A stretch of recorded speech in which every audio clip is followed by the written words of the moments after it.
This is the Big Jim Show.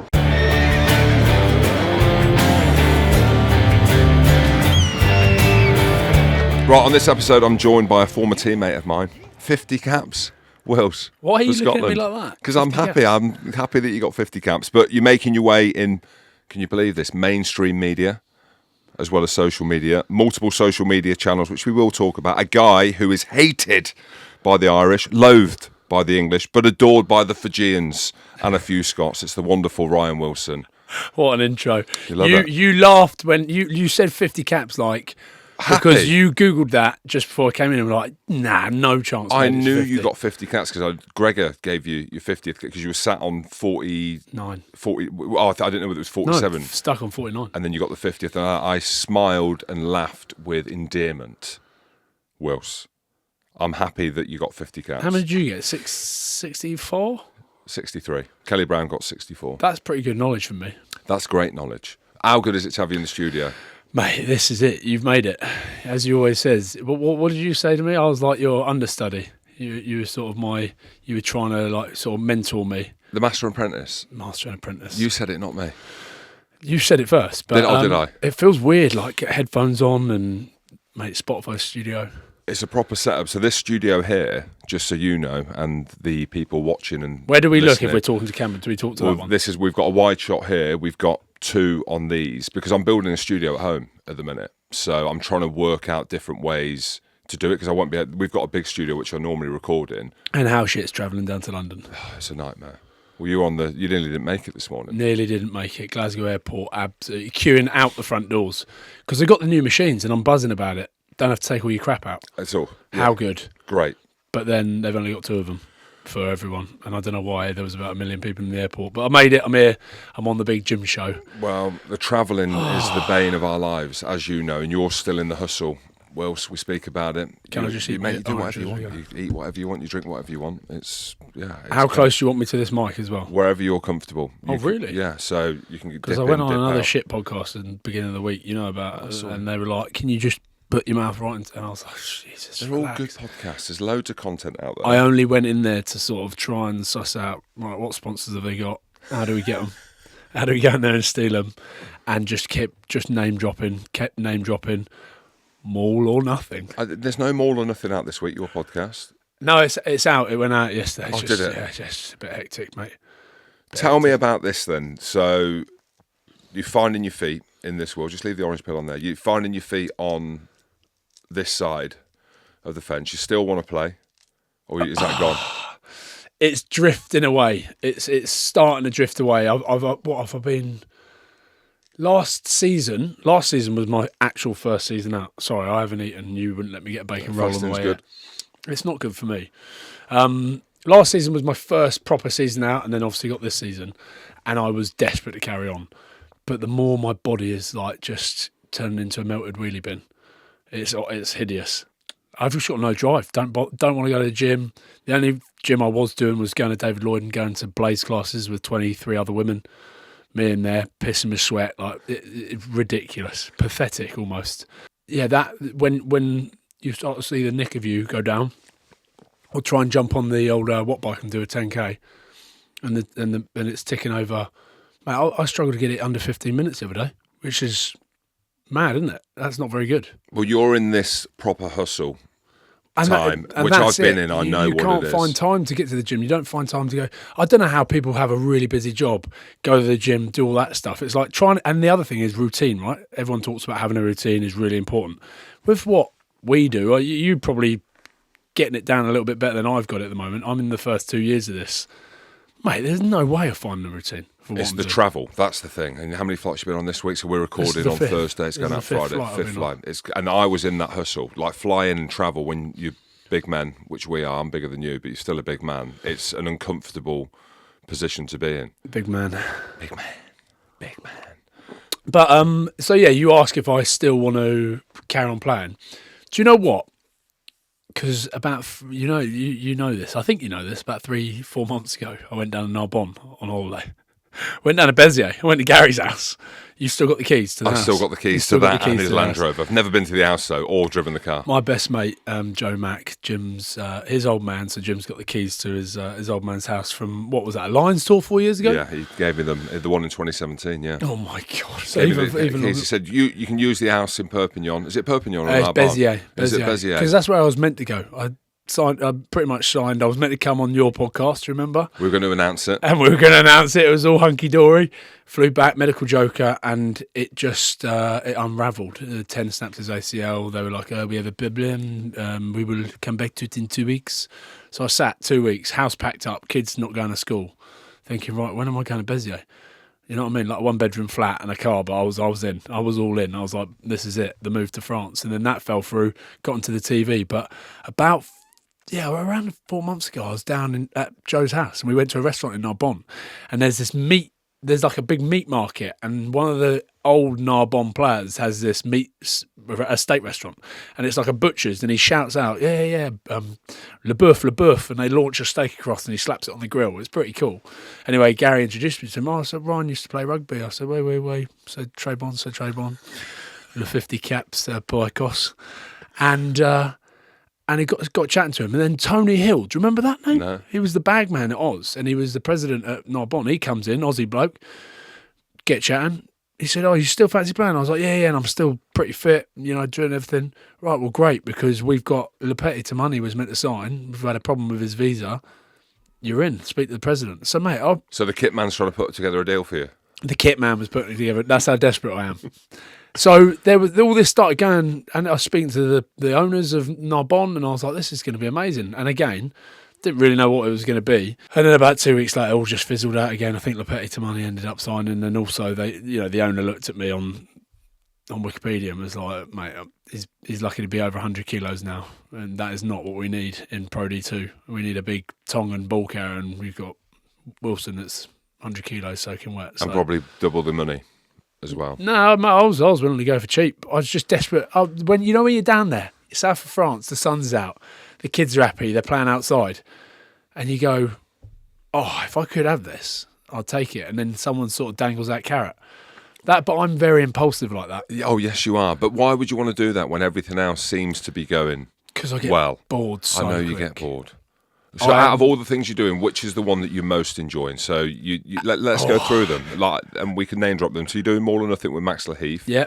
And that's been going now for a couple of years. Yeah, well, that's been our own for the last 13 months. We've taken that on our own now. Yeah, because we were chatting before. You were doing a collaboration Advice with from Big Jim. Off the Ball. Yeah, we won't talk about ball, that. No, ball let's not give them any. Oh, let's not give them any. No, but we don't mind that because this is part of the journey. So keep going. We'll give the So listeners yeah, and viewers that some was details. that. So took that away and started that up. And like anything, first year is always the hardest. So that went well. But it was good to take it out alone. So the advice 100%. that I gave you and Sound advice. sound advice, so advice that I didn't do myself. Well, that's it. And you're always learning. That's it. You're dipping into little bits. And I'll often message you and go, mate, what do I do here? What's going on here?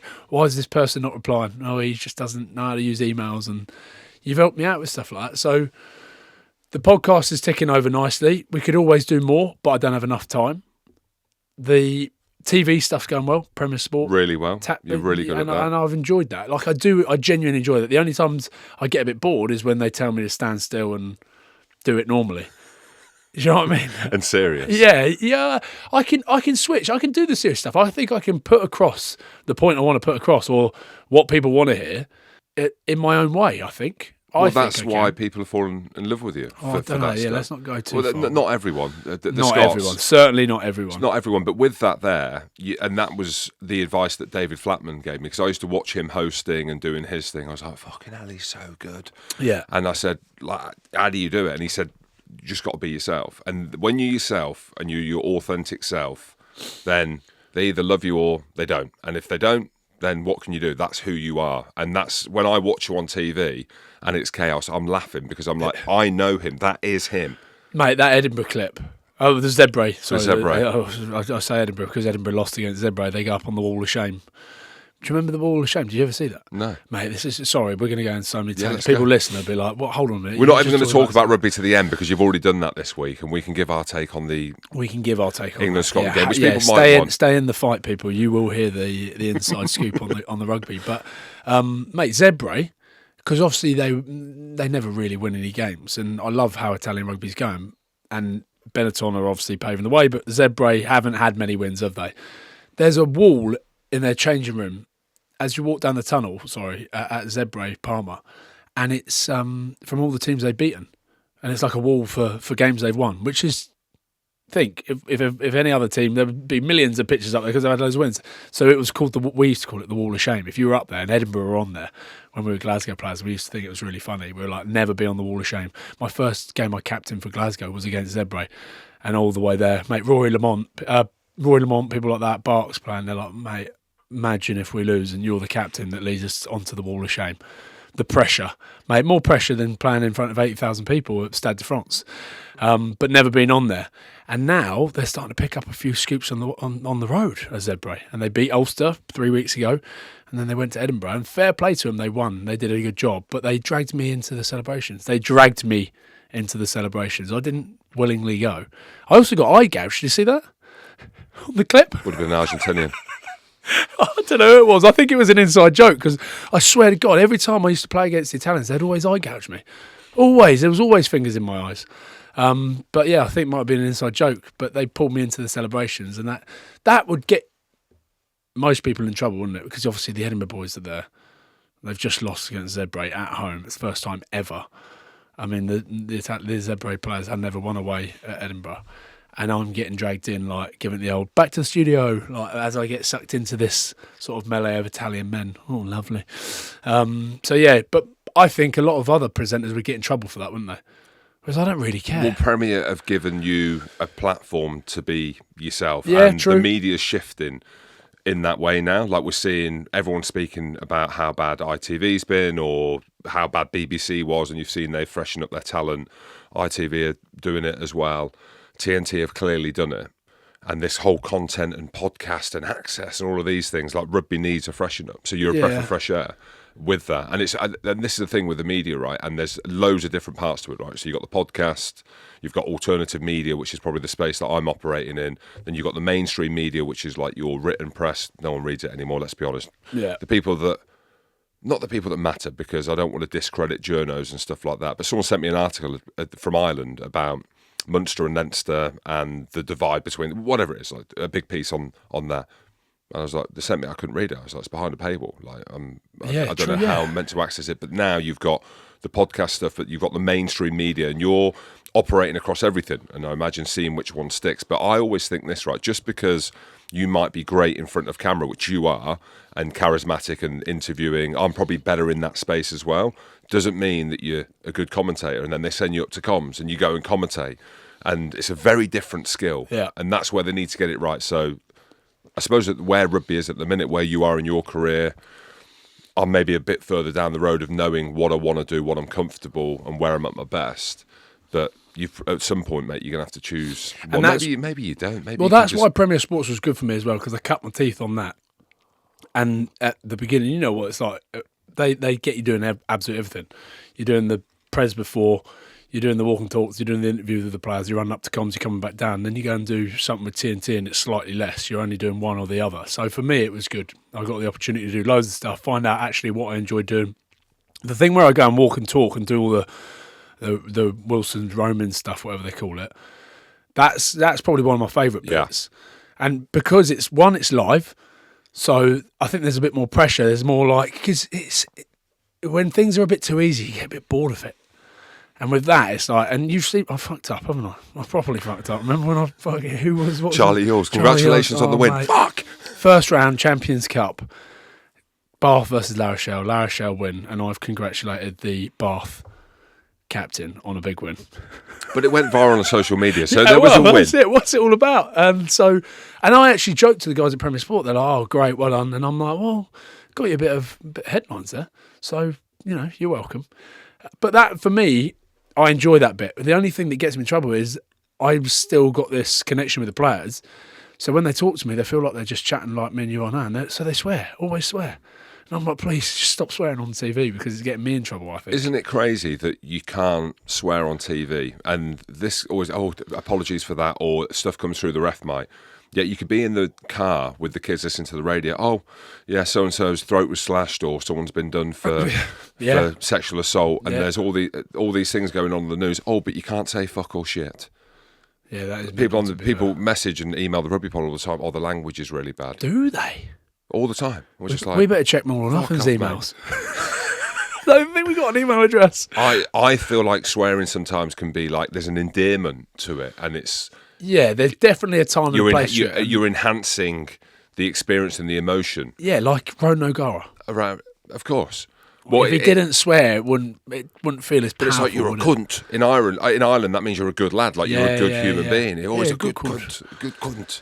Yeah, no, it's true. But and again, like I think you're meant to go, oh, apologies for language, but like I think it was Can Dickey swore, and I was like, oh, how relevant. The French are in town. Excuse his French, pardon his French. Like, do you know what I mean? Joke about it. And Matt Hansen was the same. Oh, fuck, shit, sorry, on there. But I don't know. It's the human side you want to see to players. We're too stuffy. I'm not saying that lads get on there and start effing and blinding, but we are so rigid. And I understand that because there'll be, I don't know, like legal jargon in the background. Yeah. But I think we're as a sport, we're trying to work and see, and there's this mass collaboration, and there's multiple podcasts, and people will say to me, oh, another podcast, I bet you're hating that. But I think it's great. I think the more, the better.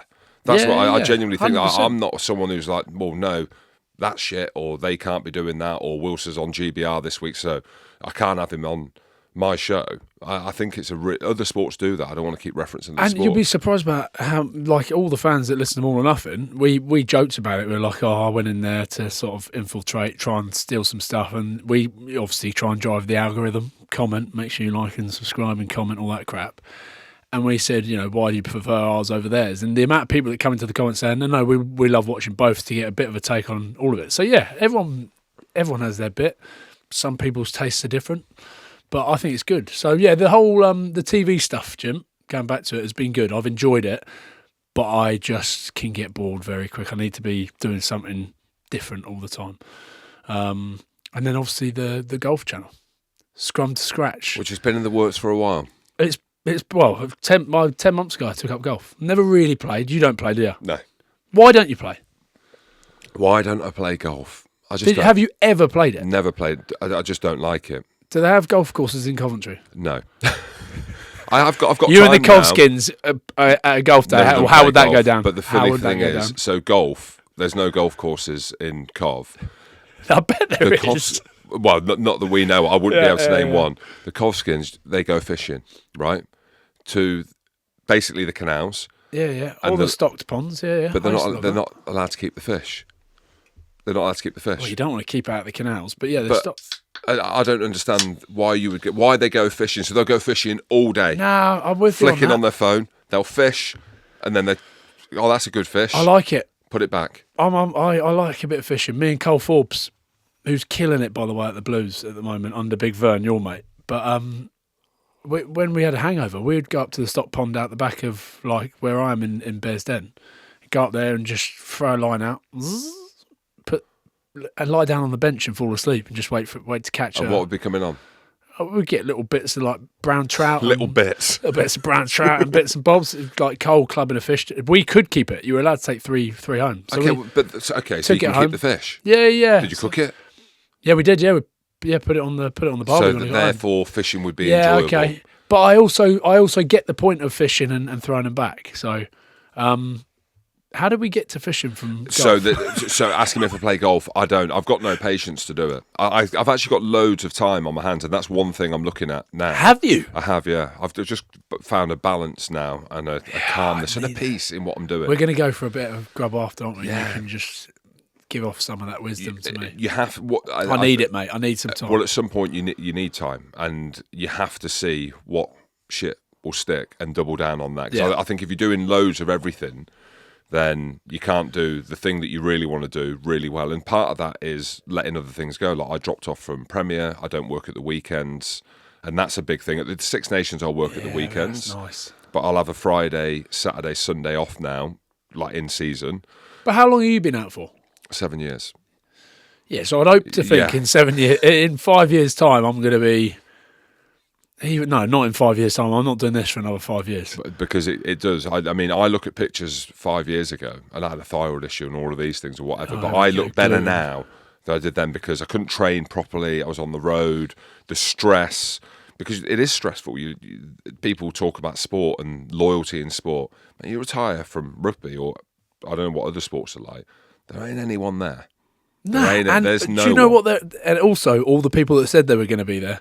All the people along the way went, yeah, when you're finished, give me a shout, I'll help you out. And you're like, he was just wanting free tickets because it finishes and you go, hey mate, doing some bits, thinking about this. And very quickly it's like, oh, now's not quite the right time. Maybe come back to me in a year. And you genuinely, like, it's a huge point is when boys retire. And I'm starting, you've got to be very selfish, I think, for the first year or two when you finish up because... like you, 4 kids, got to feed them. So want to try and find my way back to a similar sort of pay grade that was on to try and keep up the lifestyle that we're living, which isn't out there. Do you know what I mean? Still like looking for as many freebies as possible.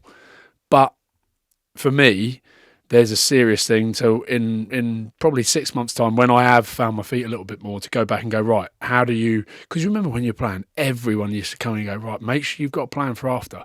There's so many boys in rugby right now that I'm looking at going... what are you going to do? And I spoke to them. I said, what? And they're like, not sure. Maybe something like you're doing with the TV. There's only a finite amount of spaces in the TV stuff. And a lot of luck needed to get into that space and timing. I think so, yeah. So I look at it and do worry for some of the players. So that I'd like to do something along those lines. And like I've already started helping a few of the boys out at Glasgow because I still work at Glasgow Warriors. That's another job I've got. But I still try and help out a few of the guys in terms of like building up their social profile because they can make themselves a brand. And there's some players like look at Tom Jordan, for example. Cool as fuck, only just got Instagram about 8 months ago. Same as Sione.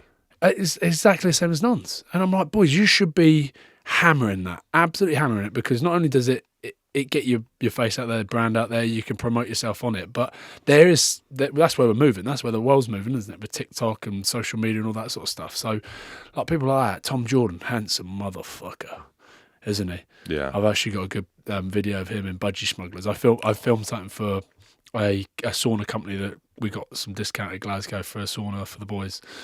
And I said, listen, let me come in, shake the social media stuff up a little bit, boys. It's not my job to do that at Glasgow Warriors, but I was like, let me come in and film something. I've got an idea, and I've got all the props to I believe in miracles. Just nodding. Big Xander comes in, and they're all like, in he come, big boy. Drops the dry robe, in he walks. And then the young boys come in, all the backs shredded. Jamie Dobie, Tom Jordan, Budgie Smugglers, shredded to the nines. The big boys are like, no, out you get. So that would come out. So... But just on the stuff we're talking about with after rugby, and I understand that you need to be selfish and ruthless, and that's one thing that I wasn't.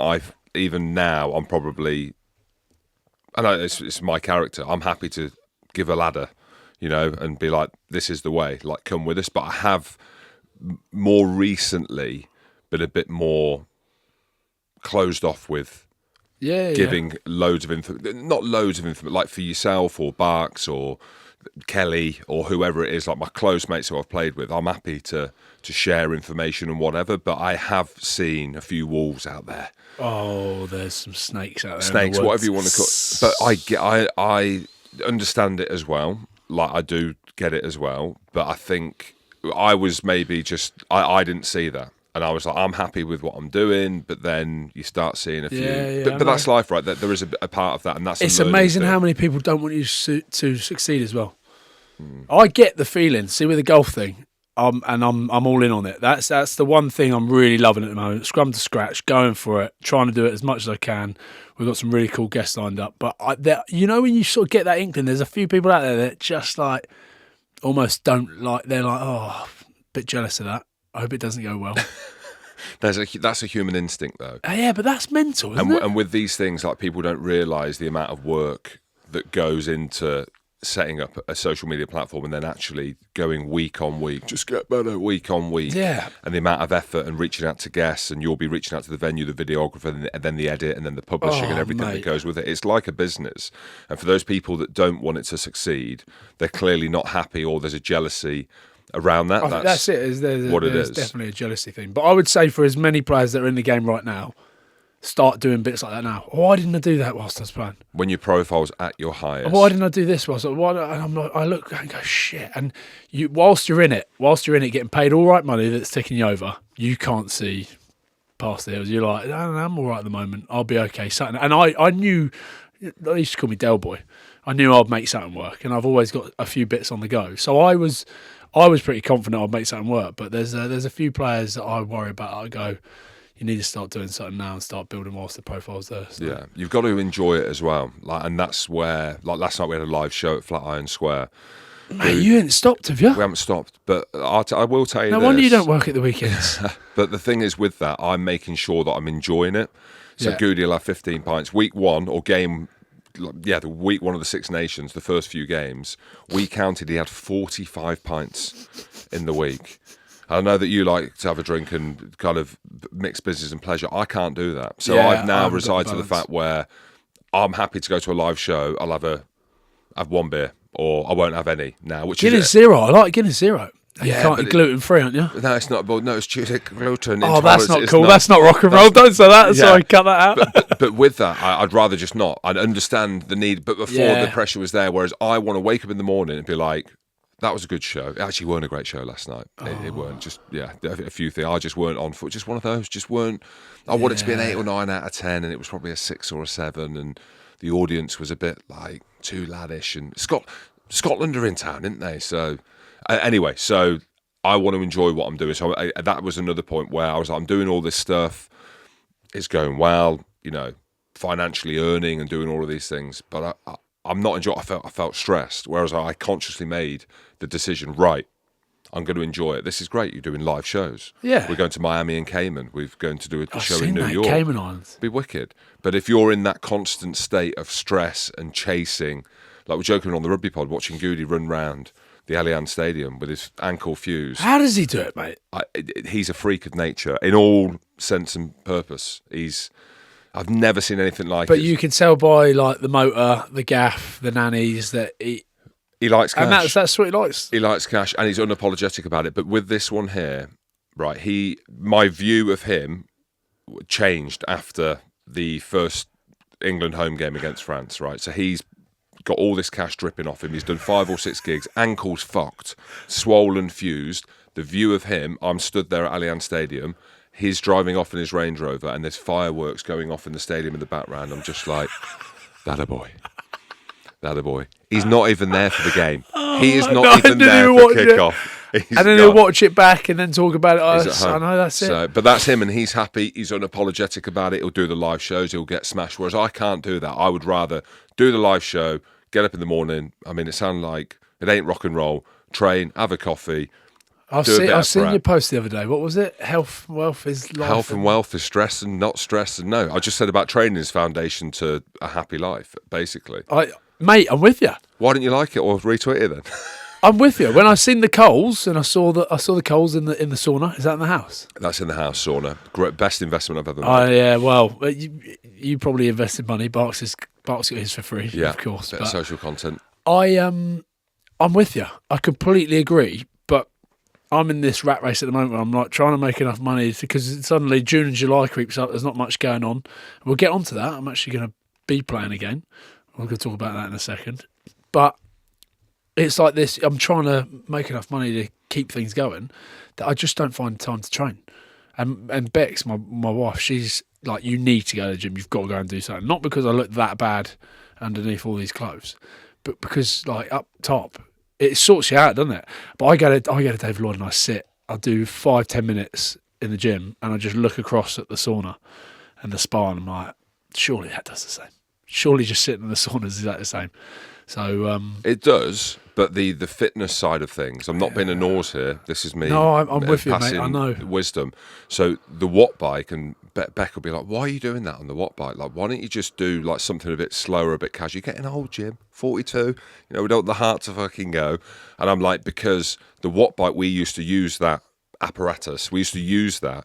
And because I'm good at it, I get good feedback. Yeah. Do you know what I mean? So even Something you're good Ebenezer, at. and like I'll go back with him and like, what are you doing 1Ks in? And he'll text me saying 1 minute 4. I'll be like, well, I can't do that. I can do 1 minute 7. Yeah, Like, you're a beast six. on it though, eh? So I'm good. So I like the feedback. So it makes me feel good about myself, not only just because I'm training, but because the scores are still decent. Why is it though? Is it long limbs? Because Richie Big heart. Gray, mate, Richie Gray, I did watt bike golf with him once when I was injured at Glasgow, and absolute freak on it. Well, Richie Gray's one of the best athletes I've ever seen. For the length of those limbs, he was one of the strongest players in the squad. Strongest, fittest, and I think with the watt bike specifically, like Big Willie, Little Willie Skelton was phenomenal on it, but only for short periods. He had a small heart. Because if you're big and you're strong and you're heavy, so heavy's the big one that you need. Ollie Kebble, another one. There you go. So if you're heavy, then it's much easier. But then if you've got a big heart, then it's then you are phenomenal. What would you be like in the Tour de France then? Shocking. I am. Me on a road bike, it's embarrassing. And I get raging because I am so fucking slow. And you'll be so good on the watt bike, you think it should transfer. But I'm 122 kgs now. So me on a bike, and it looks horrendous. How bad do you look in Lycra? Mate, I hated cyclists like for a long time. And then I went to Gary's house down in Beziers, and he was like, right, boys, we're getting over the hangover out on the bikes. And Joe and Gary had the click-in shoes. Oh, Wilson's got his trainers on the little pedals that are that big up this mountain. They obviously were like, he's still pretty fit. Nearly died. But I loved it. I loved the whole Lycra with and the little cap that you put. No. Now I realise what the cap was. The helmet? Little cap. Yeah, but the cap was because you put the helmet on top of the little cap. You know, the little weird Tour de France caps? Unchained. Seen that? The Tour de France I've seen Netflix. bits of it. Mate. So, like... Keep talking about the caps. How cool are the caps? But to stop the sweat. I'll show you a little picture. I'll find you a picture in a minute. But Unchained. So we talk, I know how you're talking about the Six Nations stuff and how that I thought what a bunch of weirdos cycling up and down mountains. Watch that. Well, they are weird. Newfound respect. So they are weird. Yeah, but they are the most mentally wired up wrong. Yeah, mentally resilient. Oh my beings. goodness, yeah, because we know what the watt bike's like, and then they go through that, but then put them on a road bike and they go through that over and over and over again for like a month. Yeah, well, I think people like in them industries, you're an outlier. We are outliers. People who have played sport and do things that they'll think we're mad for doing what we've done for little financial return and just doing it. I got in the taxi this morning. The bloke said, "Oh, what are you doing?" And I now I'm at the point where I'm like. I just say I used to play rugby, mate. That's it. How long do you do that for? Well, I'm glad that I'm now known for something maybe outside of it. But I think if I hadn't had this, I'd still be a rugby player. Yeah. So what do you say when someone says, "Excuse me, mate, what do you do?" What do you just tell me? Like, I'm ready. You get in the taxi in Glasgow. Right, big man, how's it going? What are you up to? What do you do? I talk shit on a podcast. That's what I'll say. And that's it. And that's what I'll say. Well, it is. We're in here in the Spotify studio, so it's paying you a bit of wonga, so yeah. Yeah, what do you say? I used to play rugby. Still. And then I start thinking to myself... But you work in the media. That's what you do. Yeah, but if I work on the TV... Then they go, what are you, an actor? And I start to think, maybe I should just lie and pretend I'm just an actor. Say you're Ali McCoyster rugby. That's what you need to say. I just say, I used to play rugby, mate. And then they're like, oh, right, what do you do now then? And it leads me into, I just do the TV stuff now, so I do the punditry things and that. And I got a golf channel. But it's weird. I wonder how long I'll do that for. I think you'll do it until you really, really know yourself. No, I can't play anymore. And that brings us on to the Lions tour. I'm playing for the Classic Lions. Where? What am I doing? I don't know. Some bloke rang me the other day. He said, listen, you up for coming to Australia, right? And I was trying to sort out a thing for the Golf Channel where I go on the tour to do some golf stuff because I want to be over there. Plus, it's Joe Mack's. He's come up a lot as Joe Mack, but it's his wedding. So I thought, tie it on. He's getting married just after the Lions tour in Australia. Perfect. So he said, yeah, we're playing 2 tests. The back 2 tests, I think it's Brisbane and Sydney. And we play on the Thursday. Friday, bit of a piss up. Saturday, go to the game. Sunday, golf day. And we repeat. And we're doing that for 2 weeks for the last 2 Lions tests. Mate, I don't know how inside knowledge it is on some of the players in there. But there's Hit me with some names. Well, I saw your old mate Dan Bigger's name on the list. Oh, really? Yeah, that might not be allowed to go out there, by the way. We'll have to double check No, this. this is going out. We can share. Come on, give some names. Get the excitement Mike up. Phillips was in there. Oh, gosh. Okay, 9-10. Tyndall, his name was on that. He's getting on a bit. Tins. Shane He's Williams, 50. saw his name some on there. proper. Hang on. But well, this. No, Tins hasn't played for the Lions. Yeah, but you're gonna ask. Well, hold on, I've never played for the Lions. Wagger, Wagger's playing. Mate. Nathan Hines. his name was on the Hit me with list. some more. So obviously, I picked up the phone. I need a roommate. Scucks, Sean Maitland. I was like, mate, you in? He was like, let me get the visa. Phoned me back about 2 hours later. He's like, I got the visa. There's some cool lads on there. Yeah. So I was like, right, what? Might as well. I think they said something about 70-minute matches, uncontested scrums, and rolling subs. I was like, I'm in. But the bloke said, you're one of the youngest. Obviously, you're in good nick. And I'm like, come to fucking Blaze, mate, and look at me with all the other women. It's a disgrace. But I'm good. That's given me something in my mind. I was like, once they get over the next couple of months and been to Hong Kong and all that sort of stuff, I'll start doing a bit of training towards that. Well, the issue you have with them games is, Shall I well, find like you some said, other names? yeah, You keep going. is like you've got Dan Bigger playing, who's still playing at Toulon and might finish at the end of the season. So Yeah, and it's against the classic Wallabies. And have you seen any names of them? No, I haven't there? seen them, but they just want to because like them would have guys, I don't know, like Matt Gitto might play and Drew Mitchell, the Cocoa Boys, Adam Ashley Cooper. I'm trying to think if is James Slipper still going, is he? Because if he decides to hang them up, he could still be James playing. Hook, Toby Flood, Tom May, Ollie Smith, Alex Cuthbert, Craig Gilroy, Cuthie can still go. I was with him the other night. Ben actually. Foden, Bullshaw.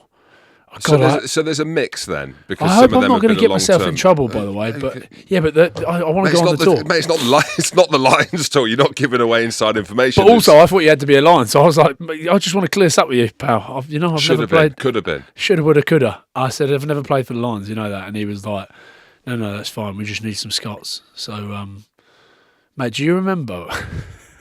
We spoke about this on our podcast the other day. Sorry.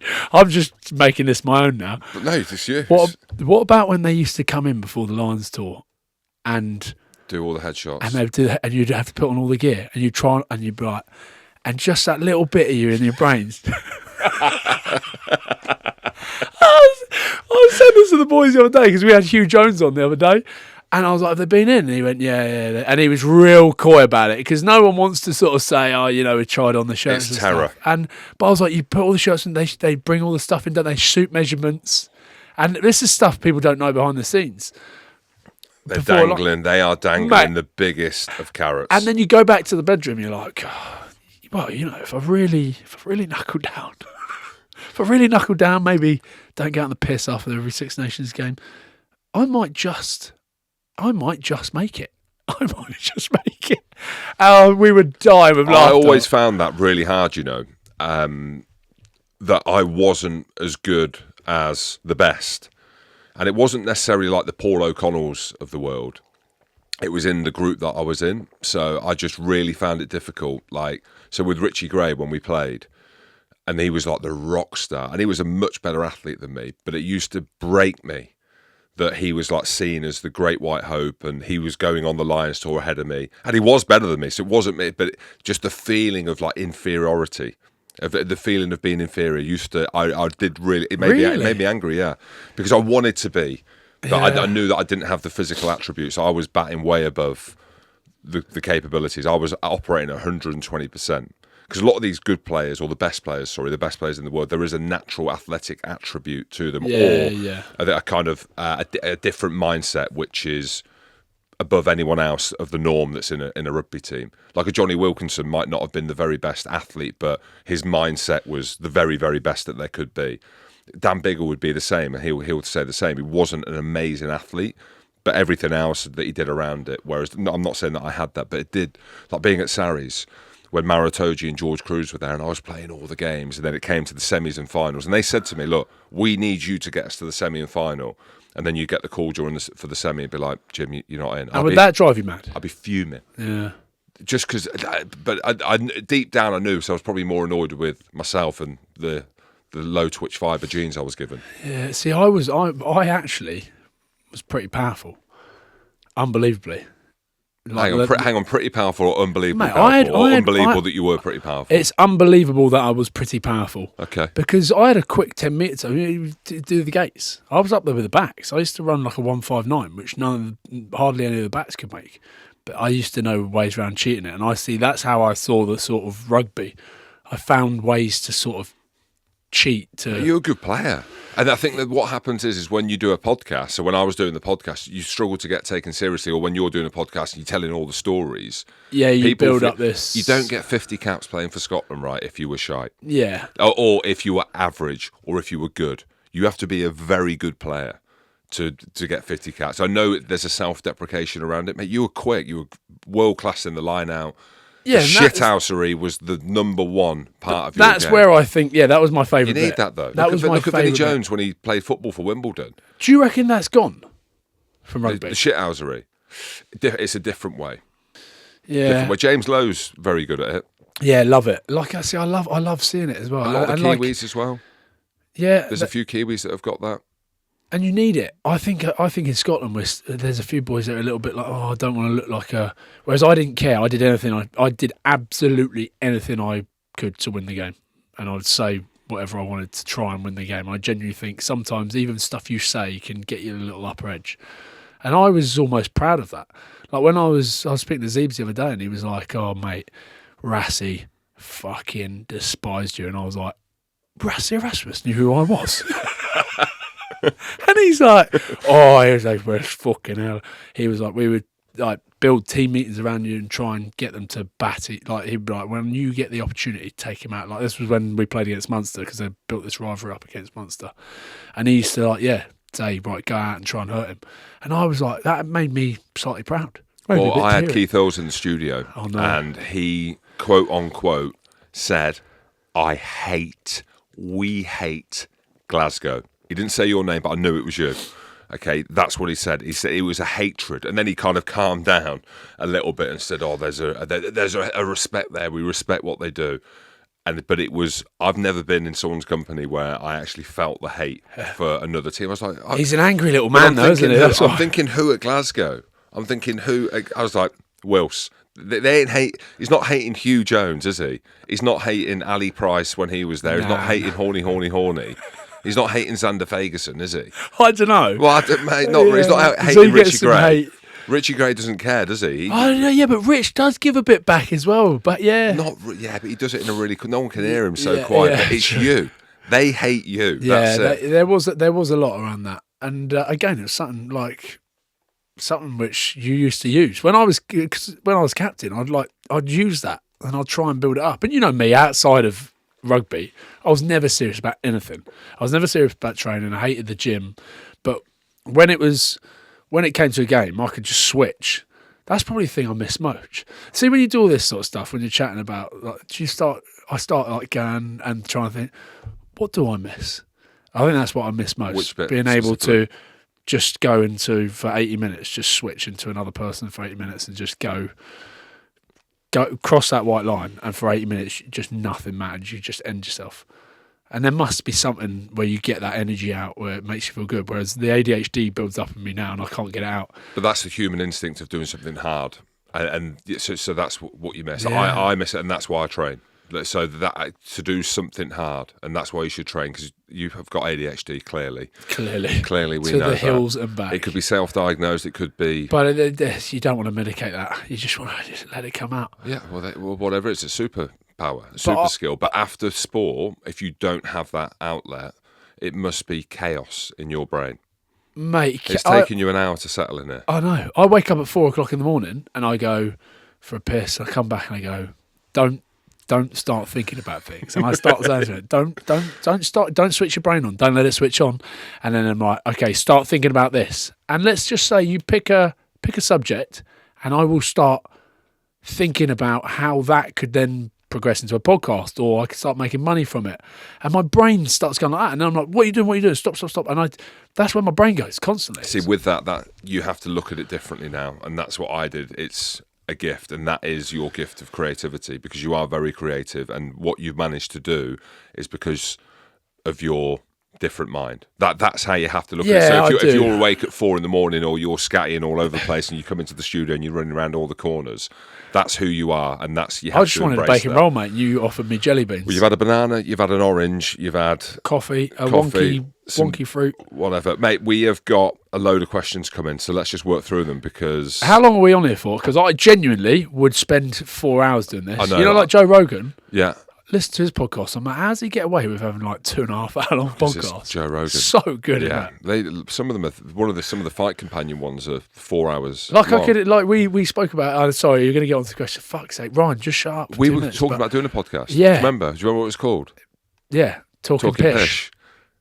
Let's see. Hey, studio at home in Scotland. You can come over. How handy would that be? Just down there, mate.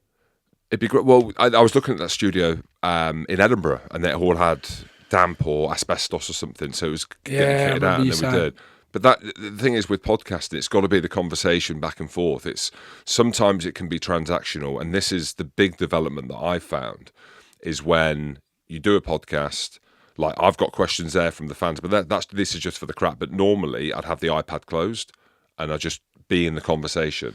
So it's not an interview. Oh, what do you think of this? Yeah. See, What that's do you what think I of prefer. that? Yeah. And this here, how much better? Oh, I love it. I don't know what the listeners think. No, but I no, they probably like shut up. But I could do this all day. Can talk over each other as well. So this is the art of conversation, right? Love it. Love you do. You look at your big smile in your I face. love it. I think there's something where we both talk about because someone actually put something on Twitter X. You get in trouble if you say that X Twitter doesn't matter Spotify. Sorry, but about us having 4 kids each. There's something in that. Exactly.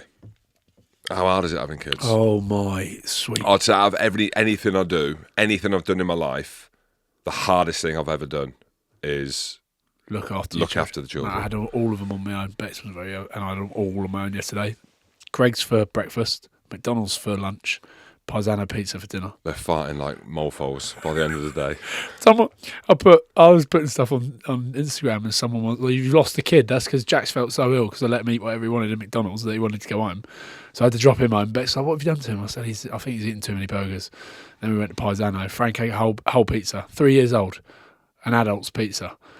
Like, he's going to be bunged up this morning. But 4 kids, mate, is mental. And I didn't realise how mental it was until I finished playing rugby. Yeah. And then I've realised poor Bex, like, oh my God, what she's got. But and this is the thing, and some people don't like this at all. I'm happy to say I am an old school man who can't multitask. No, can't listen to 2 things.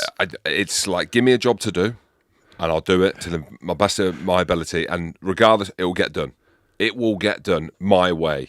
But with kids, and with 4 kids, there's so many different emotions, the ages that you're managing. Like, I know you're similar to me. Yeah, the schools, the phones. My lad's 14, my daughter's 11, the twins are 7. Imagine having twins. I always wanted twins. But they're battling now. It's boy and girl, and her development's a lot more. So he's getting fired up because he's not winning, and in the races she's beating him. Like, she's reading books to him like out loud, and he can't read to the level that she's at. So what he starts doing, this other boy, he's getting physical now. So his whole thing, he's going into Not to women, though. Yeah, well, to his sister he is, and this is what we have to. We're like, mate, you can't be fucking lashing out. You can't be punching your sister. But that's obviously the boy in it. So we're managing a 14-year-old boy, 11-year-old girl, and twins that are boy and girl who are the same age, but developmentally they're not. So he's just literally going round. So every morning I've got to get the mitts out. I'm like, mate, let's get your anger out on here. I've got the mitts, and Matt's like, what are you doing? I'm like, duck, Max, up I go, headbutt. Mate, we've got to get the families together. How funny! Well, we did it once, didn't we? And Barks' boys. He's got 3 boys as well. But they're posh though, aren't they? So they sit there. Still, and they there play was the 11 piano. kids in a really posh, like, conservatory thing. That's all I remember, the conservatory type thing. But yeah, we've got to do it because mine are similar ages. We should do that. We should have a go at doing this podcast at some point. Yeah, Though. let's The one do it. that Bring would the be kids really cool to do, forget the kids, is when the studio is sorted at home, we'll put a game on. So, you know, like they do the Fight Companion. I've always wanted to do like a game. So, but it has to be a big game. Me and Barks did one before we did. Alternate commentary. Alternate comms. We'll bang it on. We'll get a few beers around the house, a few whiskies. We'll get the cigars out. I love it. Yeah, that's always. I've been trying to push Spotify to do that, the rugby pod, but it's, you know, if Goody's goodies at the stadiums cashing in. Whereas I'm like, don't cash in for this one. Let's do England-Scotland in the studio. He can't see He's past like, the Reddies. pal. He can't. Can't see past the Reddies. He can't. Question Right. time. Loads of questions. We'll just go back and forth. Was there actually, or was there like 2 or 3? I could show. There was, I reckon, 80 messages came in. The most he's ever had. A lot of them were about the chip shop and superhero war. I thought we don't need to go into that. There's too many good ones. This one comes up a lot, and this is when you know It wasn't a chip shop; it was a kebab shop. that you're doing well, right?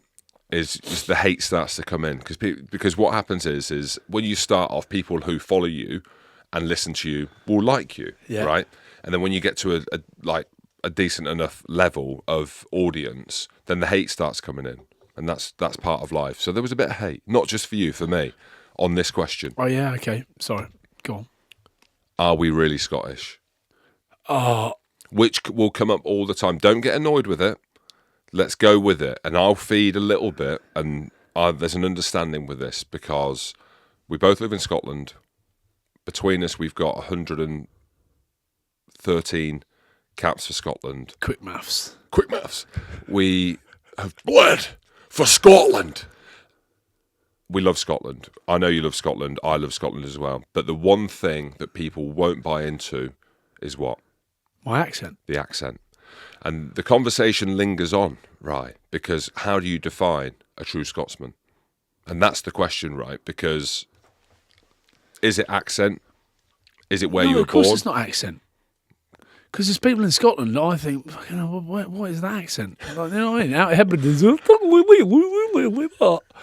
and like the Borders, like merges with Newcastle, like. But it is more Scottish. The Borders is more Scottish than our accent. Aye, but I speak with a Glaswegian accent. When I'm I down know in you Scotland. do. I could actually talk that all the time. I know you do. Okay, tell me this. When your kids are on holiday, right, and someone says to JJ, "Oh, where are you from?" What does he say? Scotland. But have they got little Edinburgh accents? Have they? The other three have. JJ's is more hybrid. He sounds more like a Hebridean. Gerard Butler. Okay, yeah. Like a bit of a rasp. It looks like a Jared Butler as well. To his old man. Shredded. Yeah. But they say we're from Scotland. And then Aye. if someone said to him, "Oh, where, like, are you English? Are you Scottish?" What would they say? What would your kids say? They'd say they're Scottish. Scottish. Yeah. And my kids say they're Scottish. But this is us. Me Right. and you.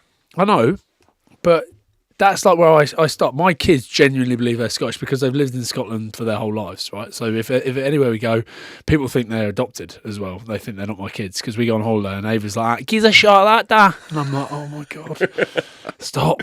But because my wife, Bex, has got a really posh English accent, very posh. Mine's not very posh.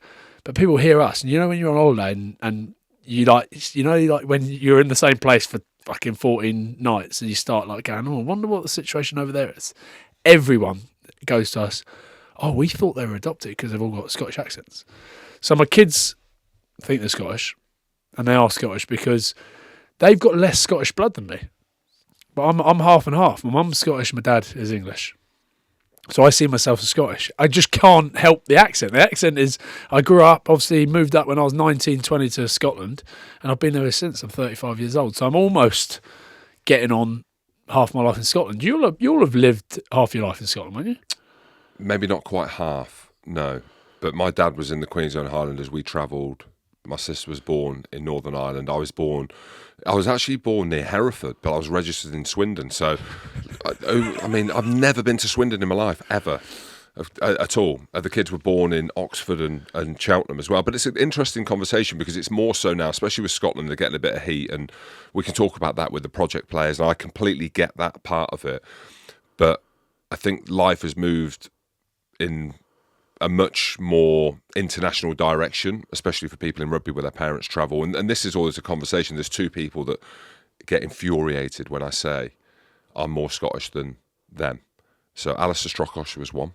He's Scotland till he dies. Do you remember Strokes? He was Scotland till he dies. Yes, I remember Strokes. How could I not? Half Scottish. He's only half. And I was like, well, I'm half Scottish, but I'm bigger, so I've got more Scottish blood than you because I'm bigger than you. You've definitely got more blood in you than him. Right? So half Scottish, half German he was. Kelly Brown. How much Scottish blood? I don't know. You tell me. None. He does not have a smidge of Scottish blood, Kelly Brown, right? But he speaks with a Scottish accent and is seen as Scottish, right? Because he was born there. John Barclay. What was he? He was born in Hong Kong. Hong Kong, wasn't he? Chinese, right? Loaded. So John Barclay. Loaded. And he loaded. money. And loaded. Money, yeah. Cash. Yeah, boarding school. Like half Hong Kongese. I Or don't Chinese. think- Is that Chinese?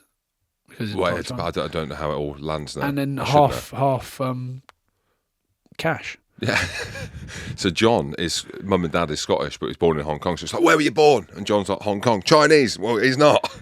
So this is the big I know, it discussion. is the one thing that always comes up. And obviously my accent, and no matter what, you put something on social media, he's not fucking Scottish. You know what I mean? First time we beat the English on English soil. Scotland, Shady Munro made me captain. The boys like, fuck yeah, now why have you made Will's captain? He obviously saw something that no one else did. And we beat the English on English soil down in Newcastle. Miserable game, like 3-0. And I came on to do my interview in a Scotland shirt, and someone thought I had obviously swapped shirts. And they couldn't work it out. They're like, why is this English bloke wearing a Scotland shirt? He must have, but now he's talking we Scotland. I get it all the time. I genuinely say I'm Scottish. I'm Scottish through and through because my mum's Scottish, my nana and papa are Scottish. They're from Motherwell. I've bled for my country. Now bleed with me. I'm the same. I love the fact that I say that I'm Scottish, and I think and it annoys people. It does annoy people for sure. And if they don't know you, or if they are more so from the Glasgow side, I've done a couple of comedy gigs over there, and they just ain't warming to me, right? Over in Glasgow? Over in Glasgow, yeah. Oh, really? Did a stand-up gig and then did a big event where Nigel Owens pulled out of the event, and then I was the headline speaker, and they had a guy called Dennis Clark speak before me, who's actually a comedian. He does the radio show up there as well. Hilarious, proper Glaswegian, works at Man United, hosts of stuff. So he was the comedian. Then I was the headline speaker, rugby and comedian after him. Oh, I was like, how the fuck do you work. follow it? People That's falling hard asleep. And it got to the point, it went that bad that I was talking about leadership by the end of the thing. So the Glaswegians don't, they're different to Edinburgh because Edinburgh is more of an English twang. But yeah, I would say that now it's different. Like Cam Redpath, are you saying that Cameron Redpath isn't Scottish when Brian Redpath's your dad? Yeah. But he grew up in England, English accent. Finn Smith, dad's Scottish, like as in proper Scottish. Big thing on his dad today. Kenny Logan. His now boys, Ruben. he was at England and he's now playing. He was at Scotland, Northampton. Now he's playing. So what is he? But yeah, listen, it's one of these things. Some people want to choose it. The ones that know the truth. No, I'm Scottish. I do like it though. I do like that there is that old school. It's the accent. So if you go anywhere in the world, if you say you're English, they don't like you. If you say Scottish, they love you. It's so true, isn't it? Yeah, or Irish. They love Irish and so Scottish people. You're fine when you're somewhere and they don't understand the difference of accents throughout the UK. You're absolutely fine. They don't judge you. But I will often when I'm on holiday go, I'm Scottish and just speak a Scottish accent and talk like that for the rest of the team, and that's it. So hated by the English and the Irish, but Welsh I get on with. Welsh you get on with. That hasn't come up though. But the Fijians you're loved by the Fijian. George Mitch has said how good are Fijian people. And how have you managed to pick up the lingo? Oh, that's really cool, right? Like, yeah, we can joke about it and stuff like that, and there are funny anecdotes out there. Out of all the stuff that you've done, that's the stuff I genuinely love the most because I'm a big fan of Fijian people. They are the most wonderful human beings, the most loving. They are so immature and giggly and for not wanting, and you've managed to infiltrate their world, mate. It's fucking cool. I think I might be part Fijian somewhere. Because exactly I know what part. They wear their pants in the shower. They all wear their pants in the shower. They're just like the Tongans and Samoans. It's a weird thing.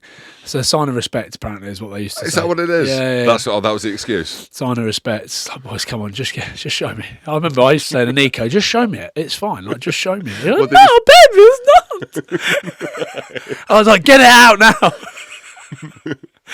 But it's exactly that. Like the most loving, they're so easygoing. Like don't care about anything. So laid back, literally horizontal. Like Bula time, Fiji time is a genuine thing. And I obviously the first Fijian I met was Nika Matawalu when he came over from Fiji. Came over like literally. I swear I joke about it, but people think it's a joke. He came over with a Tesco's carry bag with some like bits and bobs in it. Didn't have anything else. A Bula shirt, a Sulu, which is their little skirt, and some flip flops. And I was like, this bloke is amazing. He's incredible. And took him under my wing, looked after him, took him home for Christmas. And then just from that, we were really lucky. We had loads of Fijians come. Gregor loved the Fijians. We were Leone Nakarawa. There was like... What's that? Leone Nakarawa. Oh, sorry. It's Leone, yeah. Big Green. Dolokotu, Mesri Dolokotu. There was, mate, the list goes on. But when they came to Glasgow, I was given the role of looking after them. So they would literally come and live with me for the first 2 months. And it was like to get them get their feet on the ground, show them how things worked, teach them what Uber was. Mate, every taxi driver in Glasgow, you get in and they say, what you do? And I was, rugby. And they go, fucking, you used to drive the Fijians around. And I'm like, oh, right, yeah. They're just the most beautiful people on earth. And yeah, I picked up the lingo. Like every day, I'd do what I guess people do when they want to learn French or something. I'd say, right, boys, teach me a word today and I'm going to learn it. I'm going to learn it all day. And by the end, I got pretty good at Fijian. It's drifted away a bit because I don't see them as much. But as soon as I'm back around them, I can start to understand it more and then, speak a little bit. You had them on site, though. You had them on site, but they built your house. I had them all on site. Not just the Fijians. There was big Siwa, Halawa Noka Noka, the Tong and Thor, the big Tong and hammer. We'd give him a sledgehammer. His role was labour? Siwa knocked that wall down. All good, boys. And he just knew that he was getting fed at the end of the day. I would just load up the Traeger with all sorts and we would just crack open some tins at the end of the day. And the boys, because no one had anything to do, it was COVID. So everyone joked, you got all the boys to come and build your house. But they were like, boys were phoning me going, Wills, can we come and do something because we're really bored? And I'll fill your boots, get them up there. We absolutely demolished the house in record time. This bloke came out, quoted me stupid money, told me it'd take me 4 weeks. He came back about a week later, the whole thing's gone. But Nico Matawalu, what a man. He was the one. Is he in Wales now? Yeah, he's a coach. Please tell me you saw this thing the other day where he said, I've been speaking with Gregor Townsend a lot, and I think I'm going to try to be the first international Lions coach. And I love him, and I love the optimism from him. But I'm like, Nico, mate, imagine Nico coaching the Lions. So he's doing really well, though. He coaches at Caerphilly. They're going really well. I saw him the other day. He was down at Dragons. He came down to see me, but he always gets me in trouble. He likes to drink. Have you had grog as well? Have you had Carver? I've had Carver. Yeah, too much one night. Just numb your mouth. You know. But I remember when I was at Leicester, the great Seru Wambini, or as I knew him as Sewu, we said 2 words. He could barely speak English, and I obviously clearly couldn't speak Fijian. One of my favourite players, one of my favourite humans, and it was every day, Sewu, Jimbo. That was it. That's what we used to say. That's our communication every single day. That's all you need, though. And then a line came out further as he got more comfortable. Shimbo, your mum come to the game, Shimbo? Like that. That's was he Chinese? No, that was a Chinese accent. Yeah, because my mum was half Chinese, so he used to put a twang on it. But the late Seru Rambini had a story with him. So we had a end of season drinking thing, and the Fijians, when they drink alcohol, or goodness. Polynesians, it gets out of control. Veta. What's that? That's like, fuck. But at the end of the season, when Leicester were really good back in the day, there was a Premiership final, and I think it was after the Champions or the Heineken Cup final that we lost to Wasps, and we're all there smoking cigars outside, and it's genuinely, it's like a prison inside. It is chaos.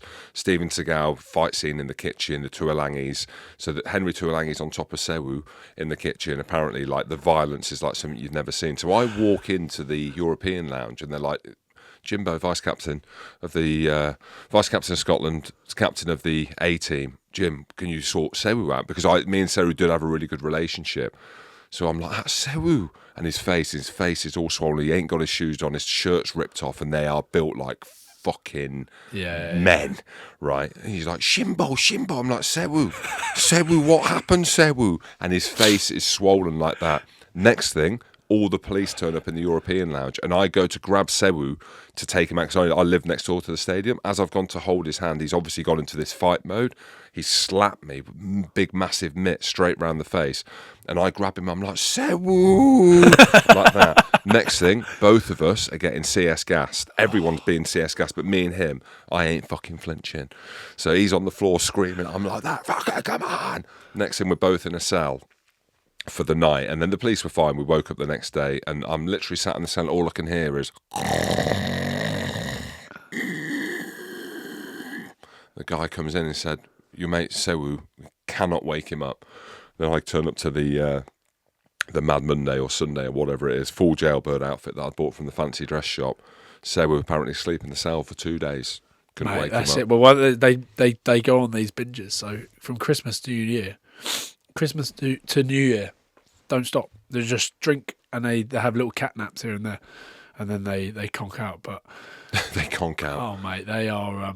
Do they not do a thing in Fiji and Samoa and Tonga where if it all kicks off, if there's a bit of beef on a night out or whatever on a Sunday, they'll meet on the streets and sort it out as men? No, I think that's more Samoans and Samoa, Tongans. okay. Yeah. The Fijians are just so laid back, man. They're so laid back, and it's all a hierarchy thing. So like Tavale is like where if you're from a different village and you're a Ratu, which is like the chief of the village, and you're slightly higher than some of the others, like Nico was higher than a few of the others, you could walk into the house and say there's a brand new TV. You'd go, oh, Tavale, and you do the old Tavale. You can take the TV, and they have to just let you. And it's like a hierarchy thing. It's like, no, you can have it. Maybe that's why then as a nation they've not managed to get to that very next level. They've had some massive wins and they've looked brilliant. Oh, and they've got some incredible players. But maybe that's why, because there is that hierarchy, and we know that there's been issues with the union. But you look at the profile of them players, and you look at like Australia, New Zealand, and the Fijian players. I mean, you could start with Joe Rock'n'Coaslow on the wing, the Fijian influence he had in that All Blacks team, but the list is endless. And Kurabeti for Australia. It's just keeping hold of them, Jim. It's just keeping them all there. And Mick Byrne, who's a legend of a bloke and is now coaching them. Like we spoke to him, and he was like, "It's just trying to keep hold of them all." He said, "But on the flip side, when I was at the Drua, we're just creating talent. Let them go and send them out there and let them play because." He was like, it's going to help Fijian rugby, but. Like when I went to Fiji, we toured Fiji. Did you tour? I didn't tour, no. But I know everyone got ill on the plane home. Yeah, see, I was all right. I think the Fijian and me and Barks roomed together, right? And we finished the game against Fiji. We went to Singapore, played Italy, first tier 1 game in Singapore. Played Italy and Singapore 1. Flew to Australia, beat Australia. Mate, by the time we got to Fiji, we were so hungover. And we played Fiji and lost against Fiji and Suva. And it was like the first big tier 1 game. And I was actually, because I was so close to all the Fijians, it was the first game I really didn't give a fuck. I was like, I'm actually happy for them. We went out on the piss afterwards. The next morning, Barks is my roommate. I come back. Leone Nakarawa has sent his brother out with me. He said, I'm going home, look after Willie Sonny. So Rayoni Willie Sonny is my Fijian name. Look after Willie Sonny. So Saki, I've managed to evade him, lost him. I've got back to the hotel at 5 o'clock in the morning, right? And he is asleep on the floor of the lobby of the hotel. And I'm like waking up. Oh, brother Willie Sonny, I'm so sorry, I lost you. I was like, don't worry. Take him back to my room. All the Fijian police are sat there drinking grog, right? And I've picked up a case of Fiji Gold. I said, boys, you want to come with me to the room for a beer? Oh, yes. So we go back to the room. Barks fast asleep. Put Leonie's brother in bed. Barks is there. And the 6 Fijian policemen, they've walked in, and then they're like, who's this? I'm like, it's John Buckley, the captain. Oh, the captain. And they're like, taking the covers off. Barks is going, what the fuck is going on, Wells? And I'm like, mate, they've just come for a beer. And you know what he's like? He's grumpy. He's like, I just want to go to sleep. No. Here, there's a beer. Sit. And so he sits up in his bed. They sit round, and we all just sit there, just having a few Fiji Gold. Mate, we've done a whole pack of Fiji Gold. About 2 hours later, we're on the bus to the airport. They're all on the motorbikes. After nicking a load of Fiji Gold and drinking Carver all night. And I'm going, hold on a minute. They're the boys that are taking us to the airport. So just beautiful people, beautiful place. I'd move to Fiji tomorrow if it wasn't for Bex. She's so against it. I would sell everything, move to Fiji. Big Nax has said you can have a piece of my land. I'm like, I'm in. Build a little hut. No stress. That's so cool. Stevo _Steph3 has said, how fierce was the rivalry with Munster? We've kind of alluded to it. What was it like facing Ireland, and did it feel personal with so many club battles? We'll just go with the first bit of it. That rivalry with Munster. What happened there? Why was Keith Earls? There's a load of stuff. There was always that battle. There was always that fight. 2015, we obviously beat them in a final and won the Pro 12 in Belfast, I think it was. Yeah, in Belfast. So that was the first Scottish team to win a title. That was huge. But also there was this whole thing around. Remember, you used to charge down. So Conor Murray was box kicking in. Let's say he's right-footed kicker, he would kick from his right foot. So stand on his left leg, kick with his right foot, and we used to charge down that side where he was kicking. Well, we saw this opportunity to go from the other side of the ruck, but it meant you were jumping across him to put pressure on the ball because people weren't blocking back then when you could block. So it looked like as we were jumping across to do it, we were taking out his standing leg by accident. Which he did mention, actually. But I remember doing that as well. We did go for, not the standing leg to injure it, but when I was charging down, I would go for that standing leg to try and knock it. Offset him. But so then I was always of the thought, right, get in their heads. So he was obviously moaning. They're like, he's fucking targeting our standing leg. It was Johnny Gray and Josh Strauss, so two absolute mutants that were like clumsy as fuck, like diving across him, knocking him over. But he's moaning about it. He keeps moaning about it. And like to get the upper edge, I went over and said, I said something along the lines of, yeah, we fucking are type of thing. I won't go to exactly where I went because what's said on the field stays on the field. But I basically told him, yeah, we are trying to do it when we weren't, because then. The next kick, he's going, they're coming for the leg. So now he's going to take a bit longer. He's going to take a bit off it. And so it actually fucked it up. And then it rolled into the Ireland games and there was all the chat about, they were targeting his standing leg. But it wasn't true. We never were. So little things like that. Me and Peter O'Mahony used to go at it. It was the same way me and Owen Farrell used to go at it. It was almost became a running joke because like there'd be a scuffle and I'd just like try and get hold of him. And in the end, it would be a joke. We'd laugh and people from the outside make up their own stories about how much hatred there is, but the Munster thing was real. There was plenty of bite there. It was always good, and oh God, I love playing Munster. Well, so good. You've left the cat amongst the pigeons now because look at all the talk with Ireland, Scotland as well. That's all stemmed from that. But 2017 was the last time we beat them. Mm-hmm. Were you playing then? I wasn't playing. I retired. Had you retired 2015, by then? Vern. Yeah, World Cup. Is that when you retired? From Scotland, after the mountains. After the mountains. After the rabbits in the mountains. That's how the podcast took off. The rabbits in the mountains. The rabbits in the mountains. Who would have Was it thought? true? Did you get in trouble by the RSPCA or something like Petter. that? Who's that? It's like the like- RSPCA or whatever it is in Scotland. I was trying to think. I was like, was that? Yeah, Petter. I didn't know what I thought it was like Vern's sidekick. I remember Vern ringing me. He's like, Jim, you're a fucking liar, mate. You're lying. I said, what are you on about? He said, you said Stuart Hogg was wearing sandals. Vern, I don't think that's the issue, mate. We were massacring rabbits and that was true. That's where the podcast took off because of that. There you go. Because we were on the front page of the papers. Everyone's like, what's this? Who's this? But like, Dominic Mackay, who's the EPCR chairman now. Yeah. A legend. He fell out on me. He was the COO at Scotland Rugby at the time. But I've managed to build the bridges now. They know that it wasn't done in bad intention, but it was true. Like none of it was a lie. I told a story. Tell us some stories. But the thing is with it, when I was telling the story, we were laughing about it. But then I read it. It was on the front page of the Sunday Express. That's and I was the problem, isn't it? I was like, did I fucking say that? And then I did say it, but they'd written it in a way when there was no tone. Nasty news. That's what I heard Netflix were doing, by the way, with yes, all I the heard stuff in that. the Six Nations, right? So I felt harsh because I did that thing that blew up on social media and saying about the access with the media managers and that's how, not blowing smoke up your ass too much, but that's how powerful your stuff is, because I reckon you've said that and everyone has taken it as gospel. Yeah. And that's... And now I feel a bit bad. I'm not saying, go on, you go about, because I've heard about editing issues with Netflix. Yeah, and so I obviously saw your stuff and heard about it, but then I've heard a different story from other guys in camp and some of the other people that were in other camps.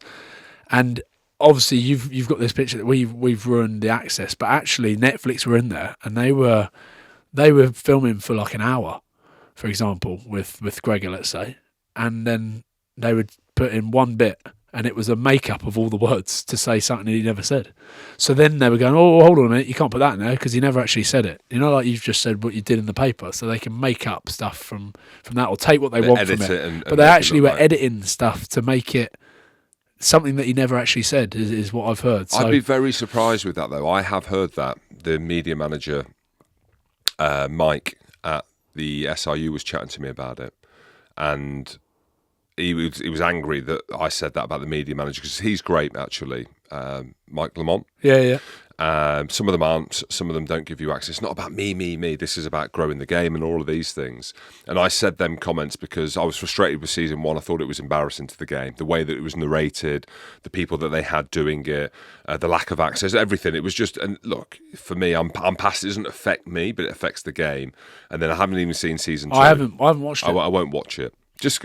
We probably should. We probably should. All right, so yeah, let's go and watch it, and then we can pass judgment. My frustration is for season 3 and then not happening. And of course, yeah, you want it to happen. But if that was the case, which I'd be very surprised if they were editing things that weren't in line, then I understand. I've heard it. Yeah, even some of the England boys are saying that it was all scripted. There was like scripts that they were having to stick to, and they had to do certain things, and it was like acting. But they do that in other things, or they reshoot it, don't they? Mate, you're more showbiz than me. I don't know. All I know is I loved Unchained. If you haven't watched it, go watch it, because it will give you the background on that, the Tour de France stuff, and it's mental, and it's proper access, like them swearing at each other, telling the riders he's fucking shit. And you're just like, well, they just missed a trick with the season 1 because there was so much authentic drama with the Welsh stuff and the stuff with Finn and Gregor and everything around that, which would have been a monumental shift to go into them worlds, and we weren't ready as a sport for it. That was the thing. Yeah. You know, even like now, if they were filming this season with Warren Gatland, everything that's happening with Wales, the stuff in France with Gautier, but with Jalibert and his fallout and how he went back into the team. So there's these very topical things that are happening in the sport that we don't really know anything about. Do you know what I mean? The Sam Prendergast, Jack Crowley thing would be wicked. There are loads of like little stories on the inside. So there you go. And the people are like, oh, you're just annoyed because you weren't used, and they used Ugo and they used Christina to narrate it. I was like, no. I said, I'm not bothered about that at all. But at Rugby Pass, I've been helping do stories and formulate stuff, and was narrating some stuff on Chasing the Sun and chatting to their producers. That actually I would, just anything I would have helped for free, just to be like, what about this or what about that? Yeah. But that wasn't the reason why I was annoyed about it. I was just annoyed that we've lost the Netflix deal, effectively. Yeah, I don't know enough about it, but did they have enough rugby people involved at Netflix? No. Then that's where you probably go and get someone like a Big Jim. Johnny_H10_ on the movie chat. If either of us could have had a job on TV, what would it be? Not sport related. Would you do any TV stuff? Would you do like Celebrity Jungle or? Yeah, I'd be all over that. Yeah. I think Marla's going in. Yeah, I can see that. Yeah, I can see that. I don't like that world though. That's not. But again, dangerous, poison chalice, because you hear of all the people that go, I went in there, I was myself, but they just pick out what they want to show, and they can create a different character. Well, that's what Haas they says. could paint you as an absolute arsehole in there. So I think you do really well on that. I reckon I'd go all right. And I'm claustrophobic after getting stuck in a lift when I was a kid, so I got stuck in You'd have the fear factor. I got a 3-man lift, 11 kids, and nearly died. Told my sisters we were going to die when they were 7. But yeah, I would do something like that for a laugh. I'd be up for anything for a laugh. Do you know what I mean?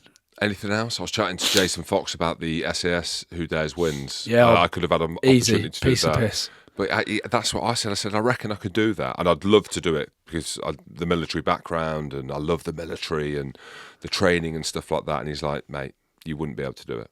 Sam Burgess was breaking down. Chris Robshaw dislocated his shoulder. Anyone who's done it. Did Foden do it as well? Don't know. But he said anyone who's played sport, things are hanging off. Nah. That's what I said. Nah, easy. I'm too old now, though. What are you? 35. You'll be all right. I reckon I'd be able to do it. Yeah. Get me in there. I'll chat to him. Yeah, okay. Chatting to Foxy. That episode with him blew up, actually. Did millions of views on YouTube. Just not that we're clickbaiting. The editors are clickbaiting about who's the best military in the world. The Brits are the best. Okay, and then there you go. Smart. All about the algorithm. Well, then the algorithm takes off. Make sure you comment. Yeah. Like, subscribe, and to the click show. the ding bell. I actually don't like doing all that, but I do. Yeah, but you got to do it. You got to do it. You got to get in early. You got to do it. You got to get in early. Here's a good one, and quite topical because I keep getting asked to do these charity boxing matches. But A_Watts, influencer boxers are getting paid well. Would Ryan fight Owen Farrell in a charity match? Yeah. That's the first serious answer you've given all day. No, well, it's not nothing to do with Owen Farrell. It's how much you pay me. Would you do it for charity? Well, I don't get any of the money. You don't get any of the money. Nah, probably not. The question Charity was starts around. and people would be like that, but charity starts at home. And I would risk my brain for my family, not so much just for anything else. So, but I got asked to do one recently. I went to the UFC and someone was like, "Oh, you should." I do promote fights, and I was like, "UFC, no fucking chance," because all they'd have to do is, mate, 4 shoulder ups, put my arm just there, and it'd pop. But boxing, I mean, say someone's like this and is 25, 30 grand to get punched. Yeah, And you wear a head guard. and you wear a head guard.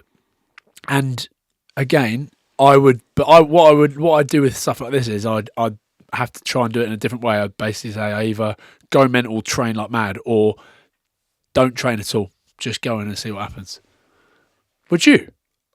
Andy Powell texts me randomly Oh, when he's on fucking the I digger. wouldn't fight Andy Powell. And he's like, mate, will you do a charity? Like, can me and you get in a ring? And he's Oh my god, he's mad up for it. I love boxing. mate. I do a bit of That boxing. is literally what. That is snatch all over. Exactly. So he's doing it on. He's on the road digger, right? He's on literally the road roller, not the road digger, I the know big he roller is, on 'cause the he's front. in Nottingham or somewhere. And he's like, I "Fucking know, hell, Jem." right. Let's get in the ring. Things going up and down like that. I'm trying to get him on the golf channel because it's quite fitting. He's again. Get him in a golf buggy. Talk of get him in a golf buggy. What a lad he is. Yeah. He's a but legend. so would you do it then? Not against Powell. Beck won't allow me. Okay, but would you? I would love to do something like that. Love You'd to be do it. all right as well. Yeah. So my I brother. can't close my fingers. Remember Yeah. that. So that's it. But I did a bit of boxing. My brother did a white collar match in Cov. Of course he did. And I trained at the gym a little bit when I went back to Cov. And then they said, "Oh, can you get in with your brother and stuff like that?" He's fighting a bigger guy. I'm like, no. I'm not doing that. My brother's like, please, I need a bit of sparring. I ain't sparred in my life, apart from George Groves in the ring. And then he's there, and it was like, Oh yeah, I saw that. the part of it was the first round was just jabs. So we go in, and because he's been training for 6 months, my brother, he's jabbing me. My fucking head's going back. And I'm like, what the hell? It'd have to be against someone that's. No, I went full Kovskin second round. Oh really? Leathered him. Eyes closed, windmilling.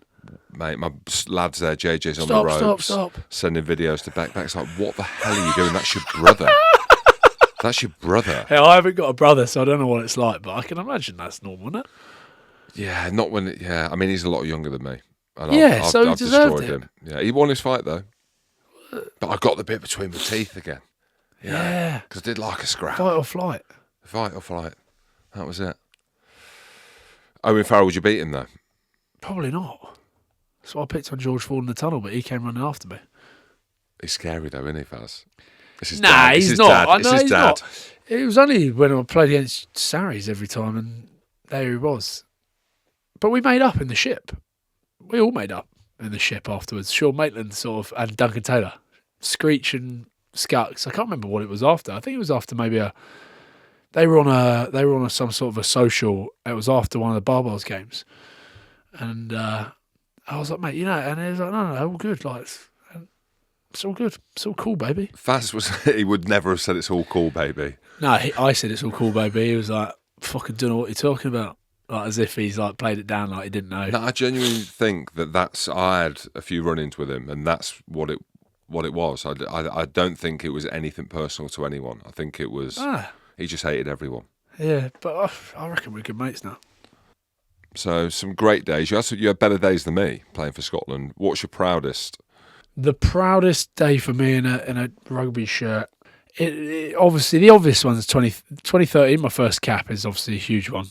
Playing for Scotland and this goes back to the question about are you Scottish? Like the reason I play rugby is because of my mum. It's not because of my dad. My dad would take me down to Farnham Rugby Club just so he could get on the Guinness. He'd quick coffee and a bacon roll, but 10:15 he'd be like, right, start lining the Guinness up, and he loved it. And he'd sit down there and just go through Guinness like you've never seen before. And my mum was always the one that sort of was the driver for my rugby. My old man was away quite a bit, so she would always take me to all my rugby tournaments, all my rugby matches. She loved it. Stood on the sideline screaming and shouting.